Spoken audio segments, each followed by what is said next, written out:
ICL ഓണാഘോഷ പരിപാടിയായ ഒന്നിച്ചോണം പൊന്നോണം 2026 August 23-ന് ഇരിങ്ങാലക്കുടയിൽ മുഖ്യമന്ത്രി വി ഡി സതീശൻ ഉദ്ഘാടനം ചെയ്യും. മന്ത്രി OJ ജനീഷ് മുഖ്യാതിഥിയായിരിക്കും. ICL Fincorp chairman and managing director advocate KG Anilkumar ചടങ്ങിൽ അധ്യക്ഷത വഹിക്കും.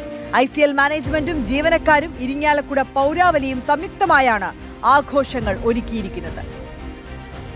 ഒന്നിച്ചോണം പൊന്നോണം എന്ന ഓണത്തോടനുബന്ധിച്ചുള്ള വലിയ നിലയിലുള്ള ഓണാഘോഷം ഇരിങ്ങാലക്കുടയിൽ 23-ാം തീയതി നടക്കുകയാണ്.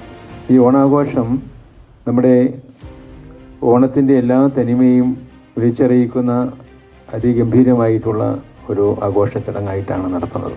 ഇരിങ്ങാലക്കുട വരദാനങ്ങളുടെ നാടെന്ന് പുകൾപെറ്റ ഒരു പ്രദേശമാണ്. 23-ാം തീയതി ഉച്ചകഴിഞ്ഞ് 3 മണിക്കാണ് ഇതോടനുബന്ധിച്ചുള്ള ഘോഷയാത്ര ആരംഭിക്കുന്നത്. കൂടൽമാണിക്യ ക്ഷേത്രത്തിൻ്റെ സമീപത്തു നിന്ന് ആരംഭിക്കുന്ന ഘോഷയാത്ര കേരളത്തിൻ്റെ ബഹുമാന്യനായിട്ടുള്ള മുഖ്യമന്ത്രി ശ്രീ വി ഡി സതീശനാണ് ഉദ്ഘാടനം ചെയ്യുന്നത്.